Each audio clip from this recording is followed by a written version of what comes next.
Hello everyone, welcome back to your English class. और जैसे कि हमें प्रोनाउन की एक्सरसाइज करनी थी, तो मैं आपके लिए प्रोनाउन की एक्सरसाइज लेके आया हूँ। सॉल्व करते हैं, देखते हैं घंटे में कितना हो पाता है। कोशिश करेंगे ज़्यादा से ज़्यादा क्वेश्चन करने की। ठीक है, चलो भी शुरू करते हैं पहली एक्सरसाइज के साथ। कुछ क्वेश्चंस ऐसे ही मैं 100 के आसपास क्वेश्चंस मैं आपको भी सॉल्व करने के लिए दूंगा विद आंसर की। ठीक है, उनको अपने एंड से सॉल्व कर लेना, बाकी मैं अपने आप भी करा रहा हूँ, कोई दिक्कत नहीं है। कुछ दिक्कत आए तो पूछ लेना। Let him and I go to Mumbai together. देखो, लेट जो होता है वर्ब की फर्स्ट फॉर्म होती है। लेट जो होता है वर्ब की फर्स्ट फॉर्म होती है। इंपरेटिव सेंटेंस होता है ना, जब लेट से स्टार्ट होता है तो कैसा सेंटेंस होता है? इंपरेटिव। इंपरेटिव सेंटेंस में वर्ब की फर्स्ट फॉर्म है, और वर्ब की फर्स्ट फॉर्म है तो वर्ब के बाद ऑब्जेक्टिव केस आता है। जैसे देखो, हिम लिखा ऑब्जेक्टिव केस है, एंड कंजक्शन है ना। लेट हिम एंड आई, नहीं एंड मी। तो लेट जो वर्ब है, इसने दो बेसिकली ऑब्जेक्टिव केस के ऑब्जेक्ट्स को जोड़ा, है ना। हिम जो है ऑब्जेक्ट है, तो हिम एंड आई नहीं हो सकता, हिम एंड मी ही होगा, क्योंकि एंड हमेशा सेम डिग्री की चीज़ों को जोड़ता है। एंड से पहले ऑब्जेक्ट है तो एंड के बाद भी क्या ही आएगा? ऑब्जेक्ट ही आएगा। क्यों? क्योंकि दोनों के दोनों किसके ऑब्जेक्ट हैं? लेट के। Late him and let me. ठीक है, तो आई की जगह मी का यूज होगा पहले सेंटेंस में। दूसरा देखो, there are all three but her. But preposition होती है ना। देयर ऑल और थ्री, है ना। देयर ऑल और थ्री, सबके सब यहाँ पर हैं, है ना। तीनों के तीनों यहाँ पे हैं, बट किसके अलावा? उसके अलावा। तो बट प्रपोजिशन है, और प्रपोजिशन के बाद ऑब्जेक्टिव केस आता है बट हर। ठीक है, बट हर। तीसरा नंबर, भाई साहब बढ़िया सेंटेंस है यार। Your suggestion. देखो भी ध्यान से देखो, your suggestion is no different from the other employees. पहली बात तो सजेशन है, सजेशन तो सजेशन ऑफ यू। चलो खैर, इन्होंने गलती तो अगले वाले पार्ट में दी थी, ये इनसे हो गई गलती। चलो खैर कोई बात नहीं। देखो, तुम्हारा सजेशन कंपैरिजन कर रहे हो योर सजेशन की, तो किससे करोगे? Your suggestion is no different from the other employees, या different from the suggestion of the other employees. Suggestion of the other employees, answer तो ये होना चाहिए। ठीक है, लेकिन आपको पता है सजेशन लिखा है no different from the suggestion, ठीक है, ऑफ द अदर एम्प्लॉयज। अब देखो, सजेशन दोबारा से आया, सजेशन यहाँ लिखा है, सजेशन यहाँ लिखा है, आंसर तो यही होगा, different from the suggestion of the other employees. लेकिन बात ये कि सजेशन दो बार आ गया, तो मैंने कहा नाउन के रिपीटेशन को रोकने के लिए दैट ऑफ या दोज ऑफ का यूज़ करते हैं। अब सजेशन सिंगुलर है तो दैट ऑफ का यूज़ कर लिया, that of the other employees. गलती किस में? सी फॉर कैट में, है ना। यहाँ पे लिख दो from, different from that of the other employees. ठीक है, तो इसका यूज़ कर लो, सी फॉर कैट में गलती हो जाएगी। मुझे लगता है आपकी बात समझ में आ गई होगी, करेक्शन आप कर लेना। चौथा नंबर देखो, will you please tell me what do you take me for. Who do you take me for, whom do you take me for, what do you take me for. बताओ क्या आ सकता है तो रिलेटिव प्रोनाउन की गलती, अगर आपको समझ में आ रहा है तो, लेकिन इतना आसान है कि पूछो मत। हम्म देखो, एक चीज़ है, will you please tell me, क्या तुम मुझे बता सकते हो? एक तो ये बात रही, ठीक है, will you please tell me, एक तो ये रहा, ठीक है साहब। दूसरी बात, यहाँ देखो, इंटरोगेटिव मार्क आया कि नहीं आया? Will you please tell me में इस सेंटेंस ने इसको इंटरोगेटिव बनाया, मतलब ये मान के चलो, हु के चक्कर में इंटरोगेटिव नहीं बना है। किसके चक्कर में इंटरोगेटिव बना है? विल के चक्कर में। सब्जेक्ट से पहले हेल्पिंग वर्ब है, इसलिए इंटरोगेटिव बना। एक बात, ठीक है, will you please tell me who do you take me for. अब देखो क्या कर सकते हो, एक चीज़ और देखो, यू सब्जेक्ट है, टेक आपकी मेन वर्ब है, सेंटेंस इंटरोगेटिव बना है यू के चक्कर, विल के चक्कर में, क्योंकि विल जो है पहले आया है। तो ये डू क्या कर रहा है, सोच के बताओ। क्या सब्जेक्ट से पहले हेल्पिंग वर्ब आती है? अगर सेंटेंस इंटरोगेटिव नहीं है तो सब्जेक्ट से पहले हेल्पिंग वर्ब की कोई ज़रूरत नहीं है, यहाँ पे डू आएगा ही नहीं, यहाँ पर डू आएगा ही नहीं, समझे। हालांकि हु को भी चेंज करने की तुम सोच सकते हो, तुम्हारे दिमाग में आ रहा होगा, लेकिन वो बात अलग है। लेकिन एक चीज़ देखो कि इंटरोगेटिव बना है विल के चक्कर में, यू से पहले विल आया, सब्जेक्ट से पहले हेल्पिंग वर्ब, भाई ठीक है। ये वाला सेंटेंस में हु तो रिलेटिव प्रोनाउन बना है, और रिलेटिव प्रोनाउन बना है तो बच्चे डू की कोई ज़रूरत नहीं है, सब्जेक्ट से पहले हेल्पिंग वर्ब की कोई आवश्यकता नहीं है, क्योंकि इंटरोगेटिव यहाँ से बना है, यहाँ से इंटरोगेटिव नहीं बना है। तो यू से पहले डू का प्रयोग गलत है, सब्जेक्ट से पहले हेल्पिंग वर्ब नहीं आएगी, क्योंकि सब्जेक्ट से पहले हेल्पिंग वर्ब केवल तब आती है जब सेंटेंस इंटरोगेटिव बनता है। और इंटरोगेटिव यहाँ पर इस चक्कर में तो नहीं बना है, इंटरोगेटिव किस चक्कर में बना है, विल के चक्कर में बना है। यही कारण है कि डू का प्रयोग बिल्कुल गलत है। आगे बढ़ते हैं, नंबर 5 देखो, I you and he must offer assistance to the downtrodden. देखो डाउन ट्रोडन मतलब वो लोग जो कुचले गए हैं, मतलब एक तरीके से जो जिनका जो बहुत ज़्यादा बुरी स्थिति में है, खराब स्थिति में है, उन लोगों को हमें क्या करना चाहिए, असिस्टेंस देनी चाहिए, है ना, मदद करनी चाहिए उन लोगों की। मदद कर रहे हो, अच्छी बात है, पॉजिटिव बात है। पॉजिटिव बात के लिए 2-3-1 सीक्वेंस क्या होता है, 2-3-1, second person, third person, first person. अगर कोई नेगेटिव बात होती है तो सीक्वेंस होता है 1-2-3, first person, second person, third person. अगर तुम्हें बात समझ में आई हो तो अच्छी बात है, अच्छी बात के लिए 2-3 बनाता है। यू ही, क्या लिखेंगे, you he and I, you he and I, A for Apple में चेंजेस करे जाएंगे, ठीक है। 6 नंबर पे आओ, आसान सी बात है। It is quite obvious that I would never do that if I were him. 6 number, अगर मैं उसकी जगह होता तो मैं कभी ना करता। भाई इफ़ आई वर हिम, अगर मैं उसकी जगह होता, आई की कंपैरिजन करी गई है हिम से कि अगर मैं उसकी जगह होता। अच्छा आई कौन सा केस है साहब, आई सब्जेक्टिव केस है, तो कंपैरिजन भी सब्जेक्टिव से होगी। इफ़ आई वर हिम नहीं, इफ़ आई वर ही। तुलना हमेशा सेम डिग्री वाले लोगों से होती है, सेम डिग्री वाले प्रोनाउन से होती है, ठीक है। It was him who had set my house. 7 number, same situation, it was him नहीं, इट वॉज ही, तुमने इट लगाया, ये वही था, इट वॉज ही, तुमने इट लगाया है ना, तो इट तुम लगा रहे हो, इंट्रोडक्टरी सब्जेक्ट है। और इट अगर सब्जेक्ट है और इट आया है तो किसके लिए आया होगा, सब्जेक्ट के लिए आया होगा। और सब्जेक्ट के लिए आया होगा तो कौन सा केस ही लिखो, सब्जेक्टिव केस ही लिखो। इट वॉज हिम नहीं, इट वॉज ही। ध्यान रखना, तुलना कर रहे हो, इट का यूज़ कर रहे हो, अगर इट का यूज़ सब्जेक्ट के लिए कराया तो उसको सब्जेक्टिव केस में ही लिखो। इट वॉज हिम, है ना, तो इट वॉज हिम नहीं, इट वॉज ही। जैसे मैंने आपको एक बात बताई थी, इट इज़ मी लिखते हैं बाइक पे, गलत होता है, इट इज़ मी नहीं, ग्रामर होगी इट इज़ आई, है ना। नेक्स्ट देखो, one must not boast of his own success because it makes one not only complacent but also lakhs and careless. भाई साहब बहुत कुछ है सेंटेंस में समझने के लिए, लेकिन एक बात तुम्हें पता होनी चाहिए कि one must not boast of one's. मैंने आपको बताया था वन के साथ पजेसिव एडजेक्टिव किसका यूज़ करते हैं, वंस का यूज़ करते हैं। वन का पजेसिव एडजेक्टिव वंस होता है, बताया था मैंने आपको, ठीक है। वन का प्लूरल क्या होता है, वन का प्लूरल वंस होता है। वन का पजेसिव एडजेक्टिव क्या होता है, वंस होता है। और वन का रिफ्लेक्सिव प्रोनाउन वन सेल्फ होता है। क्या ये बात पता है कि नहीं, मुझे लगता है मैंने तीनों बातें आपको बताई हैं। फिलहाल वन के साथ एडजेक्टिव जो है हिज नहीं आएगा, ध्यान रखना। One must not boast of one's on success, किसी भी व्यक्ति को अपनी खुद की सक्सेस की बढ़ाई नहीं करनी चाहिए। बूस्ट ऑफ मतलब बढ़ाई करना जबरदस्ती का। He answered more questions than me, he answered more questions than me नहीं, देन आई। कंपैरिजन कर रहे हो ना, तो देखो ही है कंपैरिजन करने के लिए और सब्जेक्ट है ही, मोर क्वेश्चंस क्या है, ऑब्जेक्ट है, ठीक है, और एक आई है। अब तुम यहाँ पे मी लिखा है, मी लिखे होने का मतलब है मी कौन सा केस, ऑब्जेक्टिव केस है, मतलब तुम ऑब्जेक्ट की कंपैरिजन कर रहे हो। तो मुझे बताओ मोर क्वेश्चंस की कंपैरिजन मी से हो सकती है, सोच के देखो। मी ऑब्जेक्टिव केस में ठीक हो सकता है, मैं नहीं कह रहा ऑब्जेक्टिव केस में गलत होगा, मी ऑब्जेक्टिव केस है, मतलब तुम तुलना कर रहे हो ऑब्जेक्टिव केस से, और ऑब्जेक्टिव केस कौन है यहाँ पे, मोर क्वेश्चन है। अरे आंसर्ड वर्ब है, वर्ब से पहले सब्जेक्टिव केस, वर्ब के बाद ऑब्जेक्टिव केस। तो आप कह रहे हो ही आंसर्ड मोर क्वेश्चंस, उसने ज़्यादा क्वेश्चंस के आंसर दिए देन मी, मुझसे ज़्यादा। अब मेरी कंपैरिजन क्वेश्चन से हो रही है, ये मेरी कंपैरिजन ही से हो रही है, सोच के देखो। उसने मुझसे ज़्यादा क्वेश्चंस के आंसर दिए तो मेरी कंपैरिजन ही से है, और ही क्या है, सब्जेक्ट है। और अगर ही सब्जेक्ट है तो सब्जेक्ट ही लिखो, मी नहीं। किसका यूज़ करेंगे, आई का यूज़ करेंगे। किसका यूज़ करेंगे, आई का। 6 नंबर देखो, whether you believe it or not but it is true that they are wiser than us, that they are wiser than us. बताओ भाई, 10 नंबर, अस काट के वी कर दूं, अस के स्थान पे वी कर लो, कॉमन सी बात है। They are wiser, they are wiser, they की कंपैरिजन हो रही है, दे की कंपैरिजन हो रही है। कंपैरिजन किससे पे चलती है, देन से।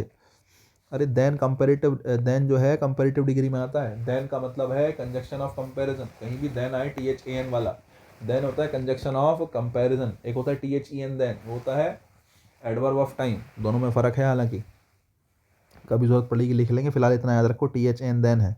तो THAN than conjunction of comparison है, तुलना हो रही है। तुलना अगर हो रही है तो किस किस की हो रही है, दे की तुलना हो रही है। दे क्या है, सब्जेक्ट है, सब्जेक्ट की तुलना है तो कौन से केस से होगी, सब्जेक्टिव केस से। तो देन अस की जगह देन वी लिखो। We are poorer than they, हम उनके, देन आ गया ना, कंपैरिजन हो रही है, और कंपैरिजन हो रही है तो सेम से होगी। कंपैरिजन हो रही है तो किससे होगी, सेम से। और तुलना किसकी कर रहे हो, वी की। वी कौन सा केस है, सब्जेक्टिव केस है, और सब्जेक्टिव केस है तो क्या करोगे, देन दैम की जगह दे का यूज़ करोगे। None of his luggage are mine. देखो मैं आपको एक बात बता चुका हूँ, नन के साथ दोनों वर्ब ठीक होती हैं, ध्यान रखना, है ना। हम ये कहते हैं कि नन के साथ दोनों वर्ब ठीक है, नन के साथ सिंगुलर वर्ब भी ठीक होती है और नन के साथ प्लूरल वर्ब भी ठीक होती है ना। लेकिन इसके लिए एक सिचुएशन है, नन अगर अनकाउंटेबल नाउन के लिए आया है, ध्यान रखना। जनरली बुक्स में लिखा होता है, हालांकि बहुत सी किताबें तो सिंगुलर ही बताती हैं, लेकिन देखो मैं बता दूं, नन के साथ दोनों ठीक है, सिंगुलर वर्ब भी ठीक होती है, प्लूरल वर्ब भी ठीक होती है। लेकिन अगर नन अनकाउंटेबल नाउन के लिए आ गया तो यार अनकाउंटेबल का उसको काउंट ही नहीं कर सकते, तो वो तो हमेशा सिंगुलर ही रहेगा ना, उस सिचुएशन में प्लूरल थोड़ी लगा दोगे, तब तो सिंगुलर ही रहेगा। लेकिन नन अगर काउंटेबल नाउन के लिए आ गया तो फिर चाहे वो सिंगुलर हो चाहे प्लूरल हो, कोई फर्क नहीं पड़ता, नन के साथ कुछ भी लगा सकते हो, सिंगुलर भी लगा सकते हो, प्लूरल भी लगा सकते हो, दोनों ही ठीक है, सिंगुलर भी ठीक है, प्लूरल भी ठीक है, कोई फर्क नहीं पड़ता भाई, दोनों ही ठीक है। अगर तुम्हें बात समझ में आई हो तो मैं ये कहना चाह रहा हूँ, नन के साथ क्या आया है, नन ऑफ दिस लगेज। तो नन किसके लिए आया है, यहाँ लगेज के लिए आया है, और लगेज होता है अनकाउंटेबल। अगर लगेज अनकाउंटेबल होता है तो आर नहीं किसका यूज़ करेंगे, इसका यूज़ करेंगे। 12th में क्या आएगा, इज आएगा आर की जगह। Home do you think she is, है ना, do you think she is, home do you think she is. तुम्हें यहीं से समझ में आ गया होगा, है ना। डू यू थिंक के हटाओ, डू यू थिंक को हटा दो, है ना, इतने को हटा दो, क्योंकि you think, I think, we thought, मैंने आपको बताया था क्लास में भी कि ये एक्स्ट्रा वर्ड्स होते हैं, कंफ्यूज करने के लिए आते हैं और कुछ नहीं, है ना। तो यू थिंक को हटाओ, ये कंफ्यूज कर रहा है। अब तुम ये देखो,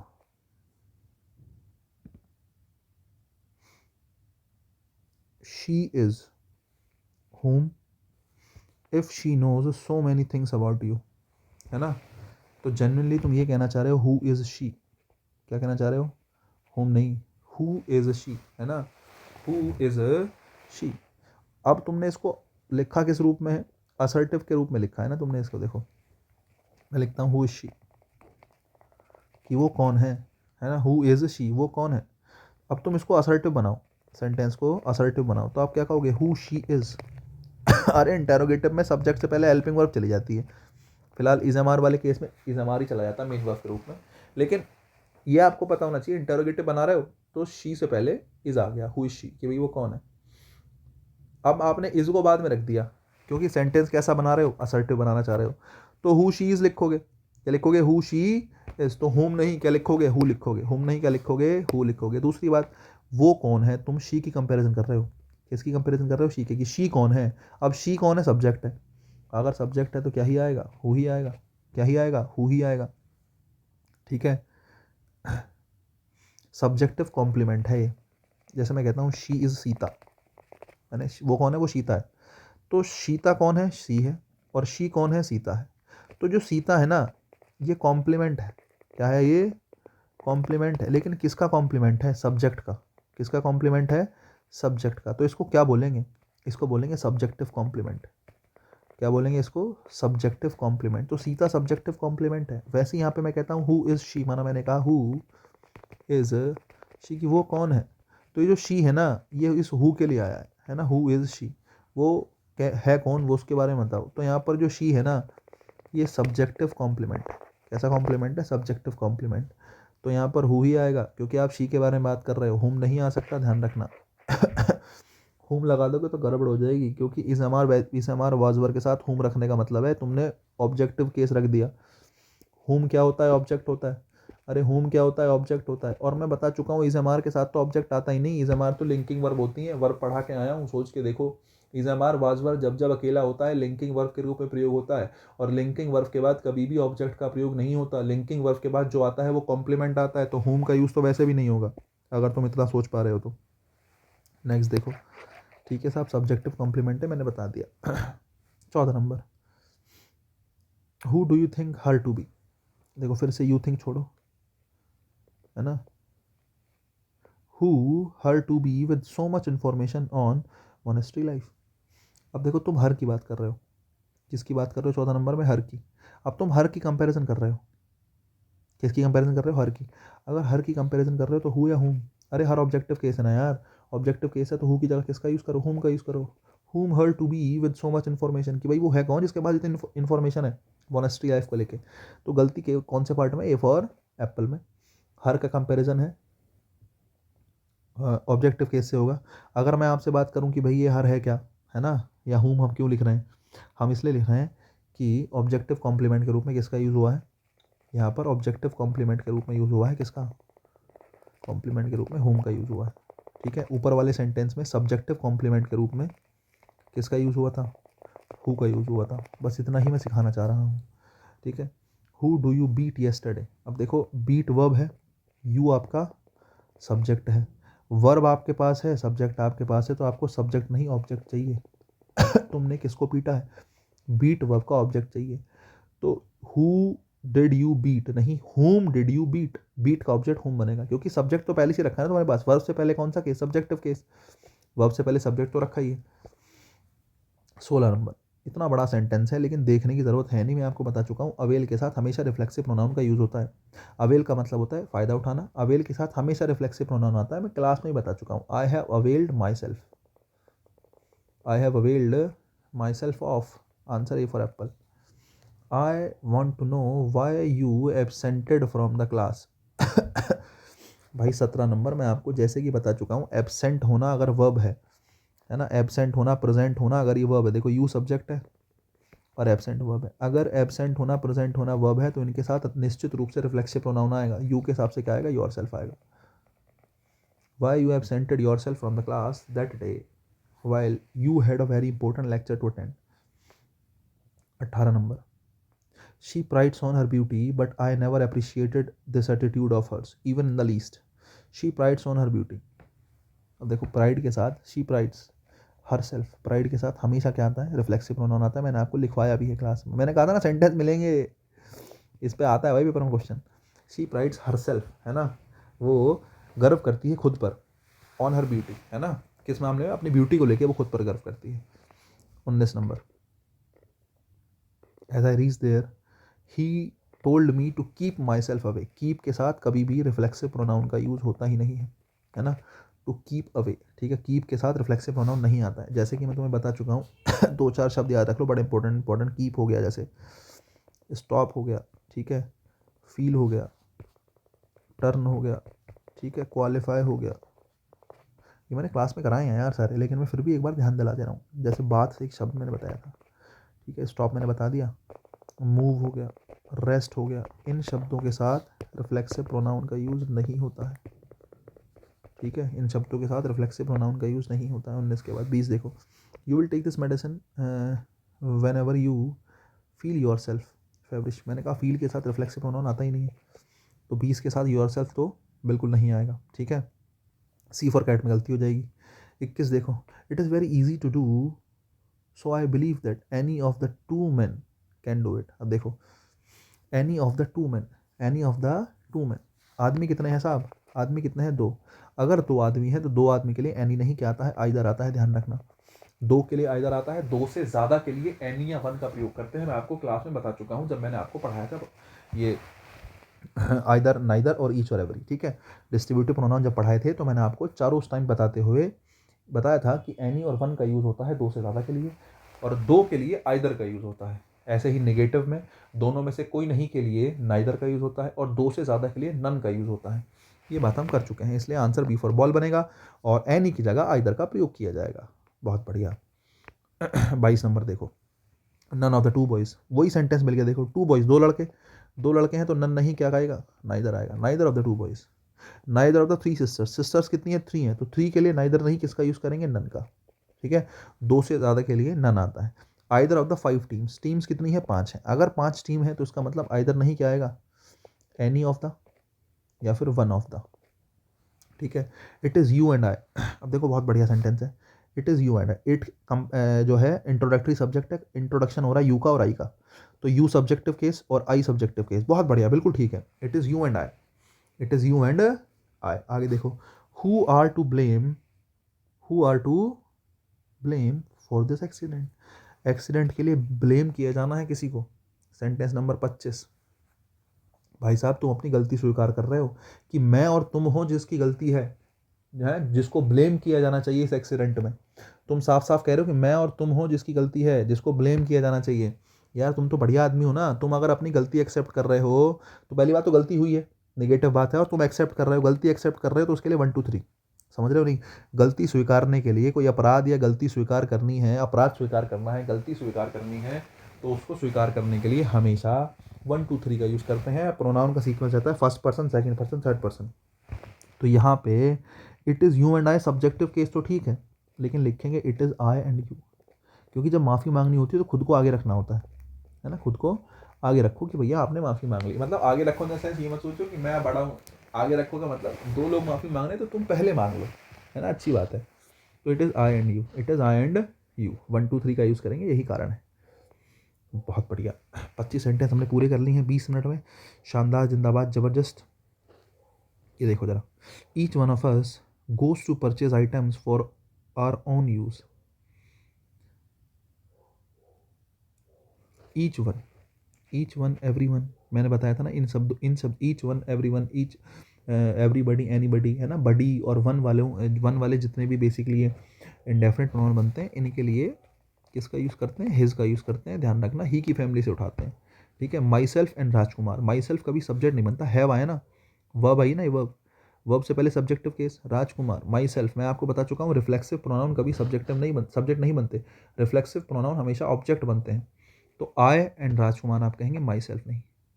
Rakesh is among the few peoples in the world, among the few people in the world, तो वर्ड को देख के बीच मत लगाओ, लोगों की बात चल रही है, उन लोगों में से है which did not blindly follow the path of others. Ashok उन लोगों में से है, उन कुछ लोगों में से है, चुनिंदा लोगों में से हैं इस दुनिया के, जो ब्लाइंडली फॉलो नहीं करते हैं किसी के रास्ते को। तो which did not follow the path of anybody, है ना, ब्लाइंडली। तुम ये कहना चाह रहे हो, ये वाली जो पूरी लाइन है यहाँ से लेके विच से लेके यहाँ तक की, ये वर्ड के लिए आई है, पीपल के लिए है? सोच के देखो, ये जो पूरी लाइन आई है पीपल के लिए आई है, और पीपल लिविंग होते हैं, और लिविंग के लिए विच नहीं किसका यूज़ करते हैं? हु का यूज़ करते हैं। Who did not blindly follow, who did not blindly follow. अच्छा, हु नहीं लगाना, बोले सर मैं तो कुछ और लगाऊंगा, भाई दैट लगा लो, मैं आपको बता चुका हूँ हु के बदले दैट आई जाता है, ठीक है नहीं? और बेहतर है कि दैट ही लगाओ, क्योंकि फ्यू लिखा है ना, क्योंकि क्या लिखा है? फ्यू लिखा है। लेकिन हु भी ठीक है, मैंने आपको बताया था, क्योंकि लिविंग की अगर बात चल रही है तो उस सिचुएशन में हु का यूज़ भी कर सकते हो। दैट केवल तब, जब केवल नॉन लिविंग की ही बात हो, उस सिचुएशन में दैट तो आ ही जाता है, फिर तो दैट ही आना है, ठीक है? बाकी बेहतर है कि दैट लगाओ, that did not blindly. Next देखो, neither he nor his brother can walk faster than I. Neither he nor his brother, subject कौन है? ही और हिज ब्रदर, कंपेरिजन सब्जेक्ट से हो रही है। देन आई, देन भी नहीं, देन आई, 4 नंबर में देन आई कर लो, ठीक है? नेक्स्ट देखो, mammoths were species of elephants who lived millions of years but are now extinct. कि भाई मैमोथ्स जो है, मैमोथ्स मतलब बहुत विशाल, विशाल का शब्द के लिए मैमोथ्स का यूज़ करते हैं। देखो भाई, एक चीज़ है ध्यान रखना, एलिफेंट की बात चल रही है ना, एलिफेंट्स के लिए हु नहीं आ सकता, ध्यान रखना, एलिफेंट्स के लिए हु नहीं आ सकता, विच का यूज़ करो, विच कर लो या फिर दैट कर लो। एक चीज़ ध्यान याद रखना, जब मैं लिविंग कहता हूँ तो लिविंग का मतलब समझ रहे हो? ये जो हु और हुम होते हैं ना, ये जो हु और हुम होते हैं भाई, ये ह्यूमन बींग्स के लिए आते हैं, समझ रहे हो? ह्यूमन बींग्स के लिए लगा सकते हो उनको, ठीक है? गॉड की बात चल रही है, गॉड के लिए लगा सकते हो, किसी एंजल की बात चल रही है, ठीक है नहीं? कोई पेट एनिमल है उसकी बात चल रही है, उनके लिए ही हु या होम का यूज़ होता है। जनरली जानवरों के लिए विच का या दैट का ही यूज़ करते हैं। ध्यान रखना, जानवरों को आप हु या होम में नहीं रखेंगे, हालांकि होते वो लिविंग है, लेकिन जानवरों को हु या होम में नहीं रखेंगे, ध्यान रखने की बात है। कभी आप ऐसे ही मतलब इसको लेके करो कि यार हु तो बिल्कुल ठीक है, नहीं, जानवरों के लिए नहीं यूज़ करेंगे कभी भी हु होम का, जानवरों के लिए विच या दैट, ठीक है? 6 नंबर देखो, life on board ship was not as I had expected it to be. Was not such as, देखो जब तुम्हें, जैसे तुम सेंटेंस देख रहे हो तो तुम्हें बात यह है कि अब तुम्हें यहाँ पे जो एज चाहिए ना, रिलेटिव प्रोनाउन के रूप में चाहिए। Life on board ship was not such as I had expected it to be, ऐसी नहीं थी जैसी मैंने एक्सपेक्ट करी थी, है ना? और एज का यूज़ कर रहे हो ऐसा वैसा जैसा के मीनिंग में, तो एज के बदले सच एज का यूज़ करो, रिलेटिव प्रोनाउन के रूप में आया। हालांकि ये वाली बात मैंने आपको बताई नहीं क्लास में, मुझे लगता है। चलो ठीक है, मैं अभी ना ये मतलब 2 3 सेंटेंस लेके अलग से बताऊंगा, यहाँ तो मुझे लगता है बड़ा मुश्किल हो जाएगा बताना। नेक्स्ट देखो, all the members in the council begin shouting, all the members in the council, begin shouting at each other. Members बहुत सारे हैं, एक दूसरे के ऊपर शाउट करना शुरू करा। ईच अदर दो के लिए आता है, बहुत सारे मेंबर हैं तो ईच अदर की जगह किसका यूज़ करो, वन अनदर का। ईच अदर की जगह किसका यूज़ करो, वन अनदर। काट लो और इसको वन अनदर लिखो। Daniel was one of the greatest जजेस दैट हैज़ एवर लिव्ड। भाई वन ऑफ से पहले, वन ऑफ के बाद देखो दैट जो है रिलेटिव प्रोनाउन है और रिलेटिव प्रोनाउन के तुरंत बाद अगर वर्ब रखी होती है तो वो रिलेटिव प्रोनाउन के एंटीसीडेंट के हिसाब से आती है। एंटीसीडेंट क्या है, ग्रेट जजेस। एंटीसीडेंट क्या है, ग्रेट जजेस, वन ऑफ द ग्रेटेस्ट जजेस। तो Daniel was one of the greatest जजेस, ये हालांकि मैं बता चुका हूँ कहाँ पे, सब्जेक्ट वर एग्रीमेंट में ये वाली बात मैंने पढ़ाई है, लेकिन कोई बात नहीं, हम फिलहाल यहाँ भी देख लेते हैं। Daniel was one of the greatest जजेस, दैट रिलेटिव प्रोनाउन है, और रिलेटिव प्रोनाउन अब मतलब दैट जो है रिलेटिव प्रोनाउन है, और रिलेटिव प्रोनाउन का अपना कोई नंबर नहीं होता। रिलेटिव प्रोनाउन सिंगुलर प्लूरल नहीं होते। अगर व्हाट, विच, हु, हुम कहीं लिखा है तो वो सिंगुलर प्लूरल नहीं है, वो कुछ भी हो सकते हैं। जिसके लिए आए हैं उसके जैसा बिहेव करेंगे। दैट आया है ग्रेटेस्ट जजेस के लिए, बहुत सारे जजेस। दैट आया है जजेस के लिए, और जजेस जो हैं वो लिविंग है और प्लूरल है, और प्लूरल हैं जजेस, तो हैज़ नहीं, किसका यूज़ करेंगे, हैव का यूज़ करेंगे। ध्यान रखना, रिलेटिव प्रोनाउन के हिसाब से कभी वर्ब नहीं आती। रिलेटिव प्रोनाउन जिसके लिए आया है उसके हिसाब से वर्ब आती है, ध्यान रखना। 10 नंबर फिर से वही, इट वॉज मी नहीं इट वॉज आए। बहुत आसान सेंटेंस है ये तो। इट वॉज मी नहीं it was I. The chairman of large public sector banks met with senior RBI officials to give its suggestion. भाई चेयरमैन मिला है ना। The chairman of all large public sector banks, बहुत सारे banks के chairman, एम नहीं, एम मैन है। एक तो ये देख लो। दूसरी बात, चेयरमैन है, लिविंग पर्सन है, और लिविंग है तो पहली बात तो अगर अकेला होता तो हिज आता, और एम मैन है बहुत सारे हैं तो किसका यूज करो, देयर का।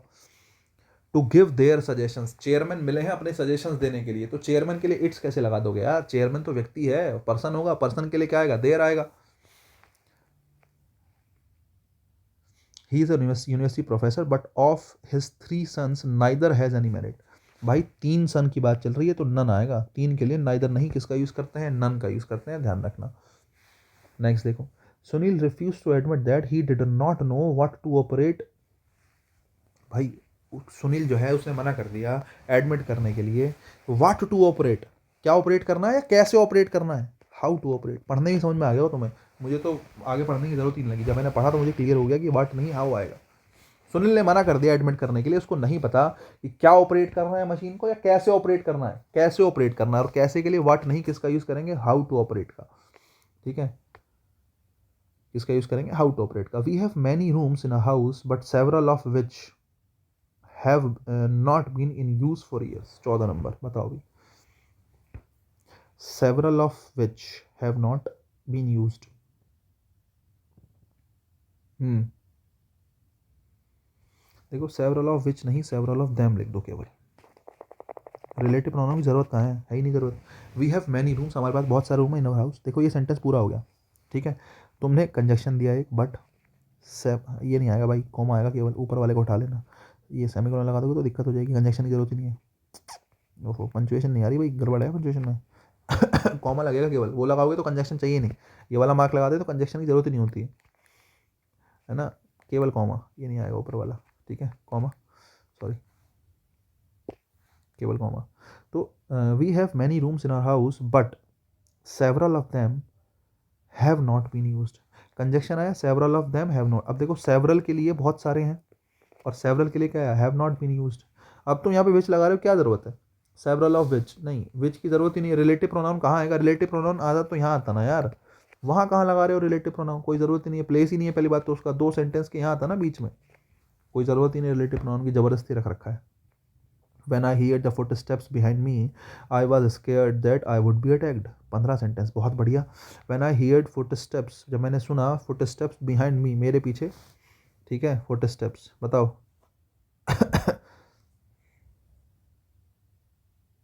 behind me, behind myself। When I heard footsteps behind myself। अब मैं अपनी ही बात कर रहा हूँ, आई सब्जेक्ट है, I heard something behind me. I और मी दोनों एक ही है ना। देखो ये आई है, मैंने सुना किसके पीछे, अपने पीछे, तो behind my self. Subject object एक ही है ना। जैसे एक चीज़ है, अब जैसे कह रहा आई हेल्प्ड मी, ये ऐसा हो सकता है, आई भी हो और मी भी हो, मैंने अपनी मदद करी, I helped myself. I helped myself, वही बात है। जैसे मैं कह रहा हूँ तो I ate footsteps behind me, नहीं बिहाइंड माई सेल्फ, मैंने अपने पीछे सुने। सब्जेक्ट एक ही है ना, सब्जेक्ट भी आई है, ऑब्जेक्ट भी मी रख दो, नहीं हो सकता। आई सब्जेक्ट है तो ऑब्जेक्ट माई सेल्फ ही रखा जाएगा। One should make his bed, अब वन के साथ हिज तो आएगा नहीं, आगे पढ़ो मत। One should make one's best efforts, one बहुत खतरनाक आदमी है भाई, इसका ध्यान रखना। Our soldiers were better trained than that of the enemies. देखो आर सोल्जर्स, सोल्जर्स प्लूरल हैं तो दैट ऑफ नहीं, किसका यूज़ करेंगे, दोज ऑफ का। सिंगुलर के लिए दैट ऑफ आता ही नहीं है ना। दोज ऑफ द एनिमीज, ठीक है, दैट ऑफ की जगह किसका यूज़ करोगे, दोज ऑफ का। 18 नंबर देखो, demands for diesel cars which have been on the rise. देखो डिमांड्स को सब्जेक्ट, देखो फोर प्रपोजिशन है, उसका ऑब्जेक्ट है diesel cards. Which have been on the rise, जो कि बढ़ोतरी की तरफ है। बढ़ोतरी की तरफ क्या है, कार बढ़ोतरी की तरफ है, डिमांड्स बढ़ोतरी की तरफ है। तुमने डिमांड्स लिखा है, डिमांड नहीं डिमांड्स, क्या लिखा है, डिमांड्स लिखा है। अगर डिमांड्स लिखा है तो विच हैज़ नहीं, किसका यूज़ करोगे, which have. Demands which have been on the rise, है ना, demands which have been on the rise, ठीक है। नेक्स्ट देखो, 18 हो गया, 19। Them were very, them were नहीं देवर यार, शुरू में कहाँ से दैम आ जाएगा, ऑब्जेक्टिव केस सेंटेंस के स्टार्टिंग में थोड़ी आ जाएगा। वर्ब से पहले कौन सा केस, सब्जेक्टिव केस, सिंपल सी बात है। 20 नंबर देख लो। नेक्स्ट देखो, ऑल दोज हूवर, हुमवर नहीं वर, भाई देखो यार ये कितनी मतलब बकवास सेंटेंस है। All those Hoover, were were, verb से पहले सब्जेक्ट नहीं है, वर्ब से पहले सब्जेक्ट चाहिए तो हुम नहीं, किसका यूज करोगे, हु का। All those Hoover at the concert could not stop praising her performance. The two sister shouted at one another, भाई ईच अदर, दो बहनें हैं ना, दो के लिए ईच अदर का यूज करते हैं, दो से ज्यादा के लिए वन अनदर का यूज करते हैं। Neither Ramesh NOR Rajesh has done their work, अब नाइदर आइदर और neither nor not only but also, ये इनमें से कुछ भी आ जाएगा।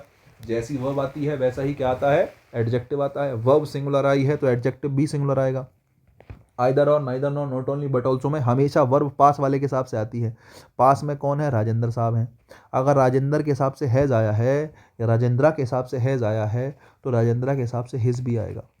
क्या आएगा, हिज भी आएगा, ध्यान रखना। हैज़ डन हिज वर्क, ठीक है, has done his work, there गलत है। जिसके साथ जैसी वर्ब होगी वैसे ही तो एडजेक्टिव होगा। John I and Hari, 23 number देखो, John I and Hari have finished our studies. देखो ऐसा है, जॉन थर्ड पर्सन है, किसी व्यक्ति का नाम थर्ड पर्सन होता है, हरी थर्ड पर्सन है, किसी व्यक्ति का नाम थर्ड पर्सन है, लेकिन आई फर्स्ट पर्सन है। और आपको पता है सीक्वेंस होता है, अपनी पढ़ाई तुमने पूरी कर ली है, कुछ बुरा काम तो करा नहीं, 231 सीक्वेंस होता है। तो पहले थर्ड पर्सन आएगा, फिर फर्स्ट पर्सन आएगा, सेकंड पर्सन तो दिया ही नहीं है तो उसको हटा दो। थर्ड पर्सन पहले आएगा, फर्स्ट पर्सन बाद में। तो इसको लिखने का सही तरीका होगा John Hari and I, John Hari and I, ये तरीका होगा। 23 नंबर का ध्यान रखना, ठीक है साहब। 23 नंबर ये हो गया। 24 देखो, the consumer forum directed the power corporation to compensate a complaint for the inconvenience and mental agony who he had to suffer. Mental agony, पीड़ा, जो दिमाग में दिक्कत हो रही है उसको, मेंटल एगोनी, ये नॉन लिविंग है ना, है ना, तो नॉन लिविंग है तो हु तो आ नहीं सकता।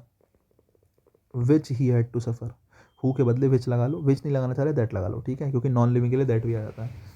तो inconvenience that mental agony which he had to suffer, जिससे उसको गुजरना पड़ा। मेंटल अगोनी मतलब मानसिक प्रताड़ना, मानसिक बेसिकली आघात जो हुआ है जिससे उसको गुजरना पड़ा है। तो एगोनी, मेंटल एगोनी जो है, इसके साथ विच या दैट का यूज़। नेक्स्ट देखो, the university has ordered an inquiry into the leak and the formed an inquiry committee who will have to, भाई साहब आहा, कमेटी, भाई कमेटी भले सी लोगों का समूह है लेकिन कमेटी है नॉन लिविंग। मैं तुमसे कहूँ कमेटी जो है वो सांस ले रही है, नहीं ले रही है। कमेटी तो तुमने ग्रुप का नाम लिख दिया, बहुत सारे लोगों को मिलाकर कमेटी बन गई। कमेटी को नॉन लिविंग लिया जाता है तो कमेटी के साथ होना ही क्या आएगा, विच आएगा, ध्यान रखना।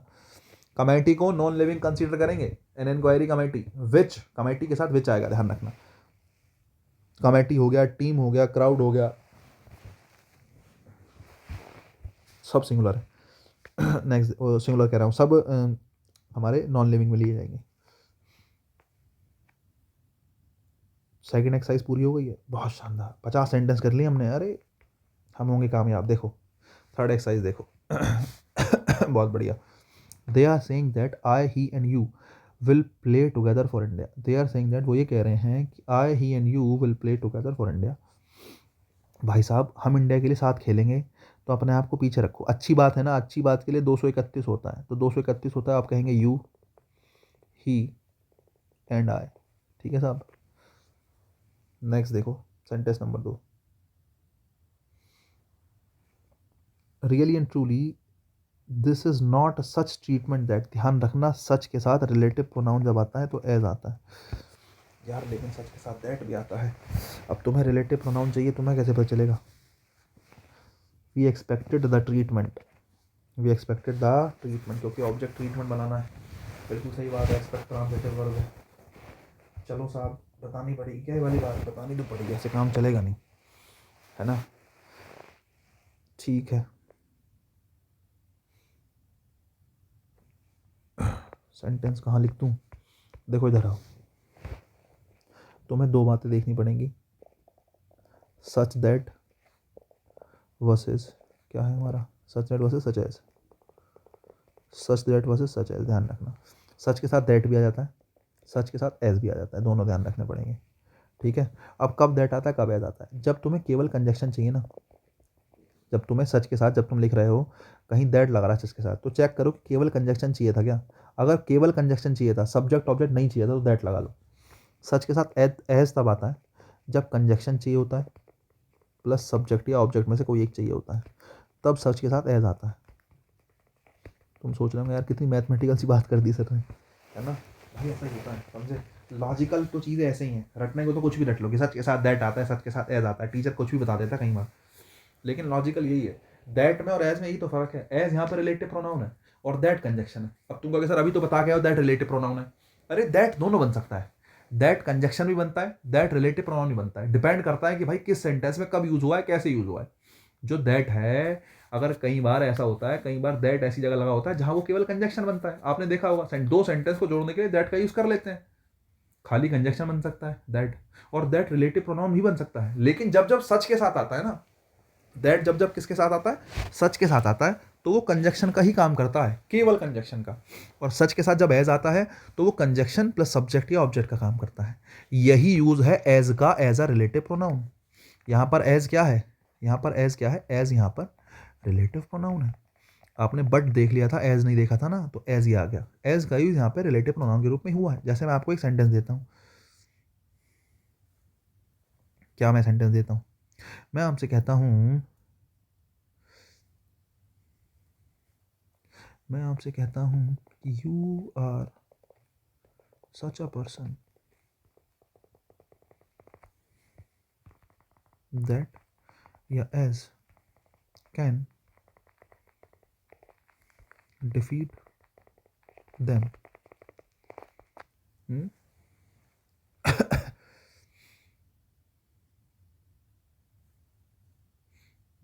बताओ भाई, क्या कहेंगे, दैट कहेंगे, एज कहेंगे? सच आया है, सच के साथ या तो दैट आता है, एज आता है।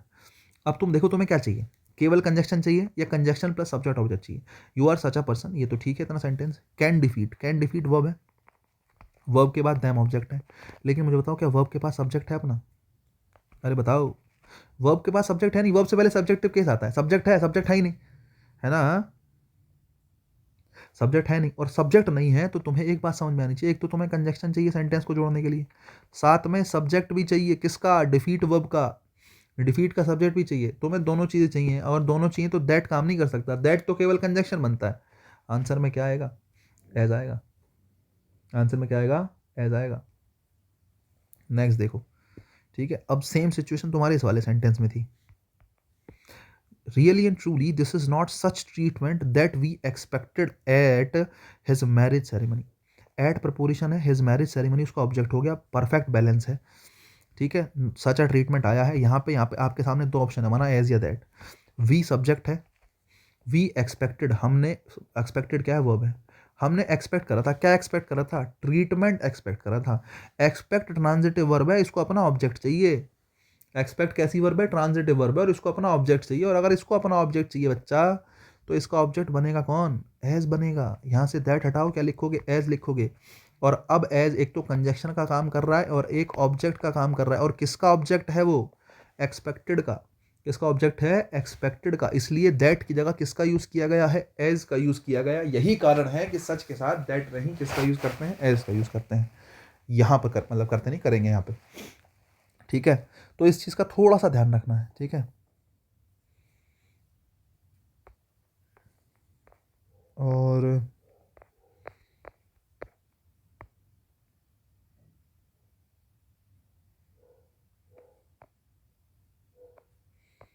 बस, और तो क्या ही है, छोड़ो खैर। नंबर 3 पे चलो। It is obvious that the grass as grows in the lawn is coarse and needs regular cutting.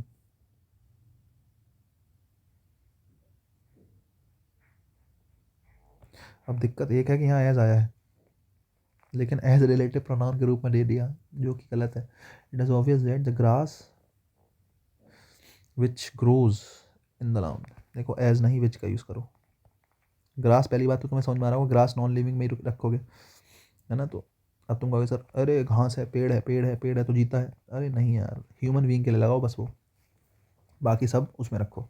The grass which grows, as नहीं आएगा, ध्यान रखना। एज रिलेटिव प्रोनाउन होता तो है, लेकिन एज रिलेटिव प्रोनाउन तब होता है जब इससे पहले क्या आया हो, सच आया हो। बहुत ज़रूरी बात है, ध्यान रखना। एज रिलेटिव प्रोनाउन के रूप में केवल तब आएगा जब वो सच के साथ आया हो। अकेला रिलेटिव प्रोनाउन के रूप में घूमता नहीं फिरेगा वो। शुरू में सच आया है, फिर उसके बाद एक दो शब्द लिख के एज लिखा, जैसे ऊपर वाले में देखो, सच आया ना, सच के साथ जब आया एज, तो अब ये रिलेटिव प्रोनाउन है। अकेला जब आएगा तो रिलेटिव प्रोनाउन नहीं बनेगा, इसलिए मैंने यहाँ से एज हटा दिया, है ना। It is obvious that, that यहाँ पे कंजक्शन है, इट इज ऑब्वियस, क्या ऑब्वियस है, दैट दो सेंटेंस को जोड़ रहा है। It is obvious that the grass which grows in the lawn, अब देखो ग्रास सब्जेक्ट है ना, द ग्रास विच ग्रोज। अब देखो विच जो है ना, यहाँ पर रिलेटिव प्रोनाउन है, यहाँ पर रिलेटिव प्रोनाउन है, क्या क्या काम कर रहा है वो, ठीक है नहीं। एक तो is course and needs regular cutting, और एक ग्रास इन द टाउन, दो सेंटेंस इनको जोड़ने के लिए कंजक्शन बना है, और कंजक्शन के साथ ग्रोस का क्या बना है, सब्जेक्ट बना है। ग्रोस का क्या बना है, सब्जेक्ट बना है। आई थिंक आप समझ पाए होंगे, इसलिए एज गलत है, विच सही होगा, ठीक है। The teacher as teaches us, the teacher as teaches us, the teacher who teaches us. मैंने कहा एज अकेला रिलेटिव प्रोनाउन नहीं बनता, एज अकेला रिलेटिव प्रोनाउन नहीं बनता। टीचर के लिए क्या है, द टीचर हु टीचेज अस, है ना, हु के लगा लो या दैट लगा लो, ठीक है। नेक्स्ट आओ, it is a long way home, so let's have some tea here or we will get tired soon. भैया let's have some tea here तक तो ठीक है ना। इट्स अ लॉन्ग डे, नहीं, इट्स अ लॉन्ग डे मतलब it's मैंने बताया था, इट्स होता है एडजेक्टिव, पजेसिव एडजेक्टिव, और तुम्हें अगर सब्जेक्ट प्लस वर्ब चाहिए तो सब्जेक्ट प्लस वर्ब होता है it's. It's a long way home, it's a long way home, तो ये वाला इट्स नहीं चाहिए। It's a long way home मतलब it is a long way home, तो तुम्हें ये वाला इट्स नहीं, कौन सा चाहिए, अपोस्ट्रॉफी वाला चाहिए। दोनों में फ़र्क होता है भाई, एडजेक्टिव के रूप में कुछ लगाना है तो इट्स लगाओ, और subject plus verb it is चाहिए तो ये लगाओ, ठीक है। ये आ गई बात, बहुत शानदार। तो हमने ए फॉर एप्पल में गलती निकाल ली है, इट्स अ लॉन्ग वे, ठीक है। नेक्स्ट देखो, सच थिंग्स विच, देखो पहली बात तो सच थिंग्स के साथ, सच के साथ विच तो आ नहीं सकता। अब क्या आएगा क्या नहीं आएगा वो गलत अलग बात है, माना फिल इन द ब्लैंक में होता तो सोचना पड़ता, लेकिन अगर एरर की बात करो तो सच के साथ विच दिख जाए तुरंत गोली मार दो उसके, ठीक है। सच के साथ विच तो आएगा नहीं, सच के साथ या तो एज आएगा या दैट आएगा, एक बात। दूसरी बात, सच थिंग्स, अब देखो एज आएगा या क्या आएगा बताओ, they are spreading, they are spreading, they are spreading what, वो क्या फैला रहे हैं, they are spreading such things, ऐसी चीज़ें फैला रहे हैं। वॉट का रिप्लाई मिलेगा, मतलब स्प्रेडिंग कैसी वर्ब है, ट्रांजिटिव वर्ब है। इसका मतलब ये अपना क्या मांगेगी, ऑब्जेक्ट मांगेगी। अगर ये ऑब्जेक्ट मांगेगी तो तुम्हें ऑब्जेक्ट, एक तो ऑब्जेक्ट चाहिए और साथ में कंजक्शन चाहिए। ऑब्जेक्ट प्लस कंजक्शन मिलकर क्या बनाते हैं, रिलेटिव प्रोनाउन। अगर तुम्हें रिलेटिव प्रोनाउन चाहिए तो सच के साथ क्या लगाओगे, एज लगाओगे। अरे भाई कैलकुलेशन है, समझे, कुछ नहीं है, calculation. Such things as they are spreading, such things as they are spreading, तो विच नहीं, क्या आएगा, एज आएगा। बहुत शानदार। नेक्स्ट देखो 7 number, without having a second thought let it be distributed between you and him, नहीं ही, सॉरी ही नहीं हिम, उल्टा कह गया हूँ मैं। बिटवीन प्रपोजिशन होती है लल्ला, बिटवीन क्या होती है, प्रपोजिशन, और प्रपोजिशन के साथ ऑब्जेक्टिव केस आता है। अब तुम्हें लग रहा है यू है, अरे यू तो ऑब्जेक्ट सब्जेक्ट दोनों है, यू का तो सब्जेक्टिव भी यू है, ऑब्जेक्टिव भी यू है, तो यू में तो कंपैरिजन की कोई बात ही नहीं है। ठीक है, बात है किसकी, बात है ही की, ही के बदले क्या आएगा, हिम आएगा, है ना, प्रपोजिशन के बाद objective case, between you and him. Next देखो 8 number, it's a human tendency that one does not like to have his, नहीं, वन सब्जेक्ट है तो एडजेक्टिव वंस होगा साहब, सोचना ही नहीं है। I must say that every one should respect one's, हाँ एवरी वन के साथ वंस नहीं, वन वाले और बडी वालों के साथ हिज का यूज़ करते हैं, ध्यान रखना, ठीक है। There is nothing impossible under the sun, so any one can do this if he tries, any one can do this if he tries, any one के लिए आया है ना, कोई भी ये कर सकता है अगर वो कोशिश करे, तो एनी वन के लिए आया है तो वन नहीं, ही का यूज़ करेंगे। Each of the guys is free to voice their opinion, नहीं, to voice his opinion, each आया है ना, तो ईच के लिए किसका यूज़ करते हैं, मैस्कुलिन जेंडर के लिए, मतलब ईच को लेके जब क्लियर ना हो तो किसका यूज़ करते हैं, मैस्कुलिन जेंडर का यूज़ करते हैं, और उसमें ही आता है, और ही आता है तो ही के लिए एडजेक्टिव क्या होगा, हिज होगा, इसलिए हमने देयर की जगह हिज का यूज़ किया। बहुत शानदार। 12 नंबर देखो ज़रा। In India, everyone dreams to have his own car. It's being a fine and sunny day. We all decided to go on a picnic. It's being a fine and sunny day. We all decided to go on a picnic. 13 number, बिल्कुल तो ठीक है, कुछ गलती है ही नहीं, कुछ भी गलती नहीं है। They being very hot and humid day. 14 number क्या कहेंगे, being very hot and humid day, the captain decided not to play anymore. बड़ी दिक्कत है भाई साहब, समझा देते हैं। 14 नंबर अच्छा सेंटेंस है। देखो डे के लिए आया है ना, being very hot and humid day, अगर डे के लिए कुछ आया तो दे नहीं, क्या आएगा, it, it being very hot and a humid day, the captain decided not to play any more, ठीक है। तो डे के लिए तुम कुछ लगा रहे हो, और दिन वगैरह टाइम वगैरह दिखाने के लिए इंट्रोडक्टरी सब्जेक्ट इट का यूज़ करते हैं, दे गलत है, किसका यूज़ करते हैं, इट का, किसका यूज़ करते हैं, इट का यूज़ करते हैं, इसलिए आपने दे की जगह किसका यूज़ किया, इट का यूज़ किया, ध्यान रखना, दे गलत है, इट सही है। हालांकि इसके पीछे कॉन्सेप्ट ये है कि कैप्टन से तुलना करनी थी, लेकिन कैप्टन से तुलना करता तो भी ही आता, उन्होंने ही लिख के दिया ही नहीं, अगर इन्होंने यहाँ पे ही लिखा होता तो मुझे समझाने के लिए बहुत कुछ था, लेकिन उन्होंने दिया नहीं, तो फिर सीधी सीधी बात है, डे के लिए किसका यूज़ करोगे, इट का यूज़ करोगे, बस इतना ही है। आगे सेंटेंस आएगा बताऊंगा। He was the man whom I thought came to see, देखो I thought, you thought, I think, ये सब कंफ्यूज करते हैं। came वर्ब है, और वर्ब से पहले सब्जेक्टिव केस चाहिए, तो whom नहीं हुआ आएगा। he was the man who came to see my father yesterday. there are many whom we know quite well are honest, देखो there are many we know confuse करने के लिए है, केवल आपको कंफ्यूज करने के लिए। अब देखो I know, you know, we know, I think, you think, I thought, we thought, they thought, ये कंफ्यूज करते हैं बस, और कुछ नहीं। देर आर मैनी कि बहुत से लोग हैं, हुम आर ऑनेस्ट जो क्या है, ऑनेस्ट है, and take life as it is, ठीक है, बहुत से लोग हैं जो ऑनेस्ट है, इतना ही देखो। There are many whom are honest, अरे आर वर्ब है, वर्ब से पहले subjective case, there are many who are honest, बहुत से लोग हैं जो ऑनेस्ट है, तो हुम आर नहीं, who are honest. The man whom I thought was a friend of mine cheated me of 2000 rupees, अरे 2000 रुपये की क्या चोरी यार, क्या cheating. The man whom I thought was, अब देखो फिर वही बात, आई थॉट को छोड़ो, the man was a friend of mine, was verb है, वर्ब से पहले क्या आएगा, subject, the man who was a friend of mine, who was a friend of mine. This is one of the most interesting series that has, नहीं that have, कैसे that relative pronoun है, क्यों है relative pronoun भाई साहब, subject के रूप में देखो, कंजक्शन तो बना ही बना है, और साथ में हैज़ बीन वर्ब आ गई, वर्ब आ गई मतलब सब्जेक्ट तो है ही नहीं, मतलब ये साथ में क्या भी बना होगा, सब्जेक्ट भी बना होगा। अब रिलेटिव प्रोनाउन अपने से पहले वाले से पूछता है, रिलेटिव प्रोनाउन से पहले क्या है, स्टोरीज है, रिलेटिव प्रोनाउन से पहले स्टोरीज है, और स्टोरीज प्लूरल है, तो हैज़ की जगह किसका यूज़ करेंगे, हैव का यूज़ करेंगे, सीधी सी बात है। Son is one of those guys who, 19 number, one of those guys who. अब देखो एक तो एक चीज़ है कि गाइज आया है, दोज गाइज प्लूरल है, तो रीड्स नहीं रीड आएगा, रीड्स नहीं क्या आएगा, रीड आएगा। दूसरी बात वन का यूज़ कराया तो कोशिश करो कि दैट का यूज़ करो।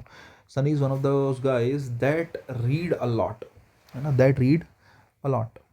नेक्स्ट देखो, क्योंकि ऊपर तो देखो मोस्ट ऑफ का यूज़ हुआ था, सुपरलेटिव डिग्री आई थी तो दैट आया ही था, कोई दिक्कत की बात ही नहीं थी। 19 हो गया क्या? 20 पे आ जाओ। बिलीव इट और नॉट, this is one of the best edifices that has, भाई साहब प्लूरल है, दैट्स इससे पहले, दैट से पहले, तो हैज़ नहीं किसका यूज़ करेंगे? हैव का। This is the only one of the movies, ओ हो, शानदार, जिंदाबाद, जबरदस्त, MIMP, मोस्ट इंपॉर्टेंट सेंटेंस है, 21 नंबर, समझे, शब्दों में बयान नहीं किया जा सकता है। क्या होता है सेंटेंस में, बहुत बार ऐसा होता है कि this is one of the best edifices, देखो this is one of the best और this is the only one of the best, दोनों में फ़र्क है, ध्यान से सुनना। This is the one of, देखो अगर यहाँ पर 1 मिनट के लिए मान लेता हूँ द ओनली ना होता, this is one of his movies that are, बिल्कुल ठीक था। कई बार क्या होता है, this is one of the, कई बार क्या आता है, वन ऑफ द आता है और उसके बाद प्लूरल नाउन लिखा होता है, ठीक है। वन ऑफ द के बाद हमेशा प्लूरल नाउन आता है, याद रखना, वन ऑफ द के बाद हमेशा प्लूरल नाउन आता है। तो वन ऑफ के बाद प्लूरल नाउन है, उसके बाद रिलेटिव प्रोनाउन आता है और उसके बाद वर्ब रखनी होती है। तो जब वर्ब रखने की बारी आती है तो मैं आपसे बताया रिलेटिव प्रोनाउन जो है वो कभी भी मतलब उसका कुछ नहीं होता, वो कभी भी सिंगुलर प्लूरल नहीं होता, वो जिसके साथ आया था उसके हिसाब से यूज़ करते हैं। तो मैं तुम्हें बताता आया हूँ कि दैट से पहले मूवीज़ आया है, देखो वन ऑफ द लिखा है ना, मैंने वो हटा दिया, द ओनली छोड़ो। अगर ये सेंटेंस होता this is one of his movies, तो दैट आर नहीं क्या आता, सॉरी दैट आर बिल्कुल ठीक होता। क्यों? क्योंकि मूवीज प्लूरल है और मूवीज प्लूरल है तो आर बिल्कुल ठीक है, मूवीज प्लूरल है तो आर बिल्कुल ठीक है। वन ऑफ हिज मूवीज, तो हमने मूवीज को इसका एंटीसीडेंट माना और एंटीसीडेंट प्लूरल है तो हमने आर वर्ब का यूज कर दिया।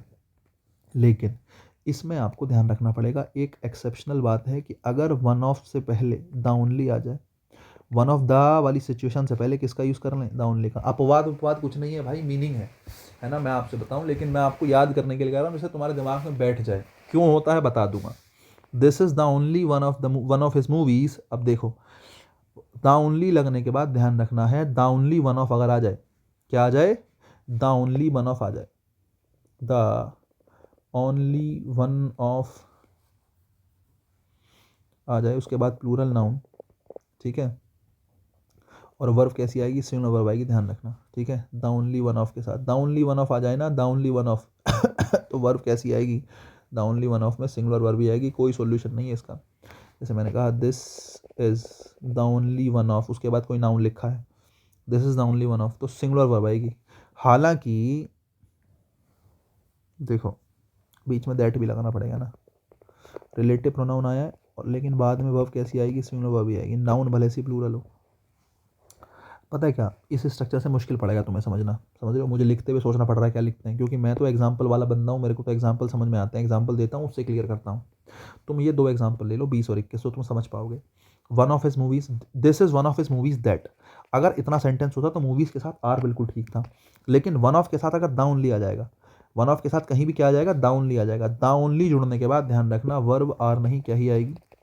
इज ही आएगी। आर नहीं क्या ही आएगी? वर्ब इज ही आएगी। आर नहीं क्या ही आएगी? इज ही आएगी। एक बात। दूसरी बात भाई अगर द ओनली ना होता 1 मिनट के लिए, है ना, तो वर्ब क्या आती? आर आती। इतना तुम्हें ध्यान रखना। जैसे एग्जांपल देख लो, यहाँ से देखो, this is one of the best edifices that has taken my fancy. अब देखो one of the best edifices, the best पहली बात तो सुपरलेटिव डिग्री है तो दैट आना चाहिए, आया है, और प्लूरल रखा है देख लो, और अगर प्लूरल रखा है तो दैट हैज़ नहीं, दैट की जगह किसका, हैज़ की जगह किसका यूज़ करेंगे? हैव का। और हैव बनाना बिल्कुल ठीक है क्योंकि शुरू में क्या नहीं आया? द ओनली नहीं आया। लेकिन अगर मैं यहाँ पे द ओनली ऐड कर दूँ, this is the only one of the best devices that, अब की बार हैज़ बिल्कुल क्या है? सही है। अब इसमें कोई गलती नहीं है। द ओनली लगने के बाद वन ऑफ के साथ या वन ऑफ से पहले जब द ओनली लग जाता है तो रिलेटिव प्रोनाउन के बाद सिंगुलर वर्ब आती है। अगर वन ऑफ के साथ द ओनली नहीं लगा है तब रिलेटिव प्रोनाउन के साथ प्लूरल वर्ब आती है। इतना तुम्हें ध्यान रखना है बस, और कुछ नहीं याद रखना है, ठीक है। हालांकि यहाँ है इसकी जगह क्या आएगा? अब हैव आएगा अगर मैं द ओनली हटा दूँ तो। अगर तुम्हें इतनी बात समझ में आई हो तो मैं बस यही बताना चाह रहा था कि भाई यहाँ पर इज़ आएगा और इज़ के आने का रीज़न क्या है? द ओनली है, ठीक है नहीं, वरना मूवीज़ के हिसाब से आर आता है ना। फिलहाल द ओनली की वजह से क्या आया है? इज़ आया है। दूसरी बात, मीनिंग निकालोगे तो तुम्हें समझ में आ जाएगा। अगर मैं 1 मिनट के लिए द ओनली हटा दूँ तो सोचो क्या मीनिंग निकलेगा। मैंने कहा this is one of his movies that are worth watching. This is one of his movies, उसकी बहुत सारी मूवीज हैं, उनमें से एक मूवी क्या है? ये है। और दैट आर वर्थ वॉचिंग, जो देखने लायक हैं, जो देखने लायक है। अब देखने लायक क्या है? देखने लायक मूवीज ही तो हैं। ये जो देखने लायक हैं, या दैट आर वर्थ वॉचिंग जो है, दैट आर वर्थ वॉचिंग जो देखने लायक है, देखने लायक क्या है? देखने लायक मूवीज हैं, मूवीज देखने लायक है, उनमें से एक ये मूवी है, उनमें से एक क्या है? दिस है, उनमें से एक ये मूवी है, और देखने लायक बहुत सारी मूवीज हैं। तो दैट आर वर्थ वॉचिंग जो देखने लायक है, इसके लिए मूवीज आप लगाओगे। इसके लिए क्या लगाओगे आप? इसके लिए आपने क्या लगाया? मूवीज के लिए इसको लेके आए हो, और मूवीज के साथ क्या था? आ रहा था, बिल्कुल ठीक था। लेकिन अगर मैं द ओनली लगा देता हूं तो कॉन्टेक्स्ट ही बदल जाएगा। This is the only one of his movies, मतलब उसने बहुत सारी मूवीज बनाई हैं, लेकिन उसमें से केवल एक ये ही मूवी है जो देखने लायक है। अब जो देखने लायक है, देखने लायक का आंसर कितना है इसमें?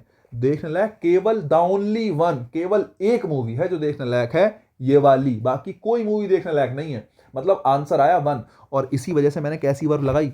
सिंगुलर वर्ब लगाई। वहीं अगर द ओनली ना होता तो this is one of his movies that are worth watching, जो देखने लायक है। देखने लायक बहुत सारी मूवीज हैं, उनमें से एक ये है। तो एक जो है ना, वन, वन आया दिस के लिए, वन आया किसके लिए? दिस के लिए। ऐसी वाली सिचुएशन है। मूवीज बहुत सारी देखने लायक है, और बहुत सारी देखने लायक है, इसलिए इसकी जगह किसका यूज करा था? आर का यूज करा था। ठीक है, लेकिन द ओनली आ गया है तो कुछ सोचने की बात ही नहीं है। द ओनली की वजह से किसका यूज करेंगे? इसका यूज करेंगे। आई थिंक आपको बात समझ में आई होगी, मैंने बहुत टाइम ले लिया है। नाइस, देखो, this is the woman who was there stealing a few books from the shop and no one saw. 22 number क्या करेंगे?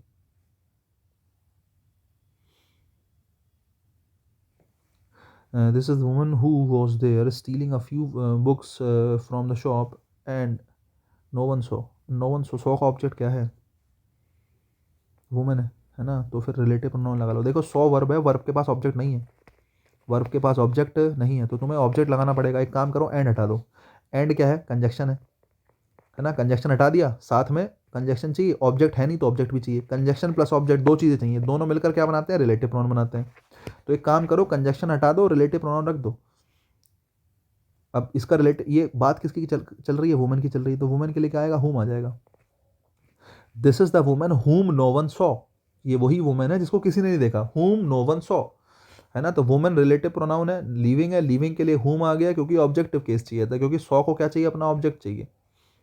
ठीक है, this is hankie which was there near one of the legs of the chair and none knew. 23 number भी same चीज़ है ना, chair which none knew. And नहीं किसका यूज़ करोगे? विच, विच का किसका यूज़ करोगे? विच का यूज़ करोगे। ठीक है भाई, नो का ऑब्जेक्ट बन जाएगा ये, है ना, हैंकी आएगा, हैंकी के लिए आएगा which. This is the hanky which none knew, जिसके बारे में किसी को नहीं पता है। ठीक है, I know of a man who is honest. 24 number, who is honest but he is very poor. अब देखो,